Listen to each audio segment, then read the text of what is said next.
ಇಷ್ಟಾದರೂ ಕೂಡ ನೀವು ಯಾರ್ದೋ ಮಾತಿಗೆ ಬೆಲೆ ಕೊಟ್ಟು ನೀವು ಈ ತರ ನೀವು ನಡ್ಸ್ಕೊಂಡ್ರೆ ಇದೇನು ನನಗನ್ಸ್ತತೆ ಇದು ಒಳ್ಳೆ ಪರಂಪರೆ ಅಲ್ಲ. ಮಾಡಿ ಈಗ ನೀವ ಸದನನ ನಮ್ಮನ್ನ ಇಲ್ಲೇ 4 ದಿನ ಅಲ್ಲ 5 ದಿನ ಸಿನಾರು ಪ್ರಿಯಾಂಕಾ ಬಂದಿದ್ರು, ಏನಣ್ಣ ಮುಗ್ಸೋಣ ಅಂತ. ಬೇಡಪ್ಪ, ನೀನು ಯಂಗ್ಸ್ಟರ್ ಇದೆಯಾ, ನೀನು ನಾಳೆ ಬೆಳಗ್ಗೆ 11 ಗಂಟೆಗೆ ಶುರು ಮಾಡು, ನಾವು ಫ್ರೆಶ್ ಆಗಿರ್ತೀರಿ. ಅಣ್ಣ ನೀವು ಇಲ್ಲೇ ಇರ್ಬೇಕಲ್ಲ ಅಂದ್ರು.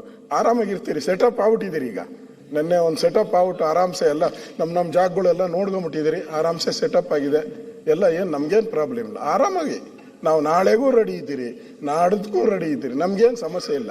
ನೀವೇನೋ ಟಾರ್ಚರ್ ಕೊಡಬೇಕು ನಮಗೆ ಅಂತ ತಿಳ್ಕೊಂಡ್ರೆ ಅದಕ್ಕೆ ಆ ಭ್ರಮೆಗೆ ನಾವಿಲ್ಲ. ಅದಕ್ಕೆ ಅಧ್ಯಕ್ಷರೇ, ನೀವು ಅದನ್ನೇನು ತೆಗಿಸ್ಬೇಡಿ, ನಿಮ್ಮ ಡ್ಯೂಟಿ ಏನೈತೆ ಮಾಡ್ಕೊಳ್ಳಿ, ನೀವು ಆರಾಮ್ಸೆ ನಗ್ನಗ್ತಾನೆ ಇರಿ. ನೀವು ಈ ಏನು ಆ ಪದ ಉಪಯೋಗ ಮಾಡಿದಾರಲ್ಲ, ಆ ಪದ ಉಪಯೋಗ ಮಾಡಿರೋದು, ಇನ್ನೊಂದು ಆ ಅಮ್ಮ ಭಾಳ ನಮಗೂ ಬೇಕಾದವ್ರು. ನೆನ್ನೆ ಡಾಕ್ಟರೇಟ್ಗೆ ಅಭಿನಂದನೆ ಸಲ್ಲಿಸ್ತೆ. ನಾನು ಪಕ್ಷಾತೀತವಾಗಿ ನಾನು ಅಭಿನಂದನೆ ಸಲ್ಲಿಸಿ ಅವ್ರೇನು ಮಾತಾಡಿರೋ ಅದಕ್ಕಿಂತ ಜಾಸ್ತಿ ಮಾತಾಡಿದೆ ಆ ಹೆಣ್ಮಗಳ ಬಗ್ಗೆ. ನೀವು ಅದೇ ಹೆಣ್ಣಿನ ಒಬ್ಬ ಮನೆಯಲ್ಲಿ ಅವರ ಹೆಂಡತಿ ಬಗ್ಗೆ ನೀವು ಮಾತಾಡ್ತೀರಾ ಅಂದರೆ, ಕಲೆಕ್ಷನ್ ಮಾಡಗಮ್ಮ ಅಂತ ಅವ್ರ ಹೆಂಡತಿಗೆ ಮಾತಾಡ್ತೀರಾ ಅಂದರೆ, ಇದು ನಾವು ಸದನದಲ್ಲಿ ಯಾಕಿರ್ಬೇಕು? ಇಂಥ ಸದನದಲ್ಲಿ ಮಾತಾಡ್ಲಿ. ನನಗೂ ಅವ್ರಿಗೂ ದ್ವೇಷ ಇದೆ, ಬೇಕಾದಷ್ಟು ಜಗಳ ಆಗಿದೆ, ಆಡೋಣ ನಾವು ಬೇಕಾದ್ರೆ.